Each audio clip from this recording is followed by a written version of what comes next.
Welcome back. This is USB-C 4.0 version 2. We're going to go over the speed differences, the performance, the charging ability, higher amount of charging. I will also be going over how to determine the differences on the cables, how to determine the differences on the ports, and what you should be looking for on your devices that would actually requires a faster connection. Your USB-C cameras, web cameras, and stuff like that, you probably won't see a big difference unless you go to a higher format from 4K. You will see it in your speed of charging, like let's say charging a larger device or charging a larger battery. The parts that are affected for USB 4.0 version 2 are going to be the speed of the physical device, the speed of the cable that you're actually connecting, and the speed of the port that you're actually plugging into. Whether that be the charger or whether it be some sort of data device like a laptop or a desktop computer. To get the best benefit out of USB-C, you want to look for the highest amount of gigabits per second, which in this case is 80 gigabits per second. The logos on the side of the cable will help you determine that type of cable. The connector on your computer, which supports USB-C 4.0 version 2, which is also denoted by an SS and a number after it to let you know the speed. Your device you're connecting to it also needs to support USB-C 4.0 version 2, reading and writing up to 80 gigabits per second speed, which is about 10,000 megabytes per second. This is a really fast connector. The problem is that the way that the versions are written are very confusing. What you need to really think about is not the version numbers. Let's get past the version numbers. What you really need to look at are raw data numbers. The USB organization is putting together a list of ways that the logo can be displayed on the cable with the proper markings so you can understand what speed you're getting for that cable. They're also making markings for the devices themselves as well as the devices that you're connecting. They are backwards compatible. So do not throw out your old cables. Your old cables will still work with most devices, and you should probably use those cables elsewhere if you need it for something like a slower device. If you want the fastest speed, you want all the parts to be USB 4 version 2, which is 80 gigabits per second, and you want the highest amount of charging out of it. You'll want 240 watts. If your device doesn't need charging or it doesn't need a lot of power, like an external hard drive, let's say, buy a faster cable and have a faster connection on your desktop side. Now that's if your drive is already fast. If your drive is around 800 megabytes per second, let's say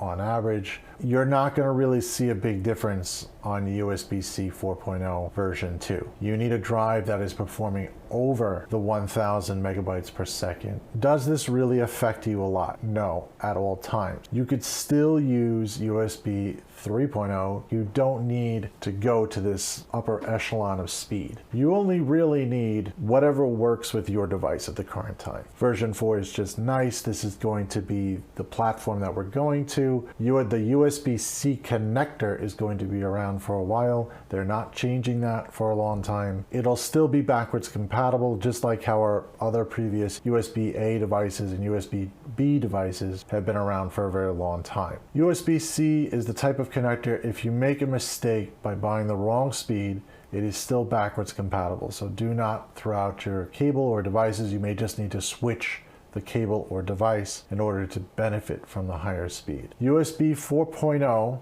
version 2 is 80 gigabits per second, and it has a USB-C connector. USB 4.0 version 1, 20 or 40 gigabytes per second, still USB-C. USB 3.2 Gen 2x2 is 20 gigabits per second, USB-C. USB 3.2 Gen 2 is 10 gigabits per second, USB-C, A, B, and micro B. USB 3.2 Gen 1 is a 5 gigabits per second, USB-C, A, and micro B. There's also USB 2.0, which is really old, and that is 0.48 gigabits per second, USB A and B only. USB-C has got a lot of different speeds. The ones on the left side of the screen are your version numbers. You can ignore the version numbers because the version numbers are really not written anywhere. That is really for internal use. It is not really made for the extra consumer to actually understand. The ones to the right are more important, which is going to be your speed, your connector type, and that's it. As long as you know what speed you're running at, you can tell exactly how fast that drive or how fast that connection is going. They've made it easier actually going up, as if you notice, they've gotten rid of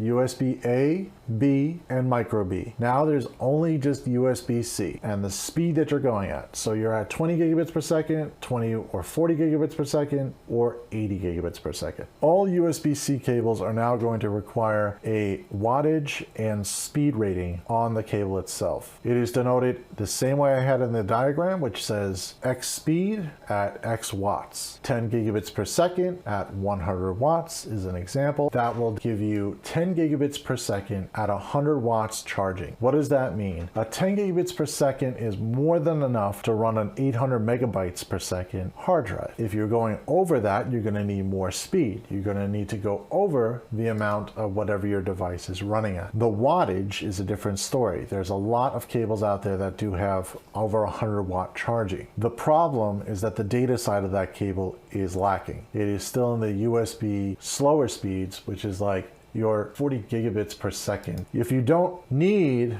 the speed for reading and writing data and you only need it for charging, then use the higher wattage charging cable. It doesn't matter about your speed. To keep things very simple, the USB organization has set up a specific way of noting that on the cable. So it'll always say the speed on top and it'll always say the wattage on bottom. USB-C is really going to be the future of centralize how connectors are working and which connector to use. Now, charging speeds for USB 4 version 1 and version 2 will be 100 watts and higher. There are all the way up to 240 watt chargers and cables. So in other words, if your device, let's say, only supports 100 watts, it will not, you could still use a 240 watt cable, it'll only use 100 watts within that cable. If you have a, let's say, charging device that requires 240 watts, but you plug in a 100 watt cable, the cable will only run at 100 watts. Wattage is easy to test because the wattage, when you plug it in, you'll find out if you have fast charging or if you don't. Just check the wattage on the cable, check the speed of the cable, you should be good to go. If you got any value out of this video, please like and subscribe.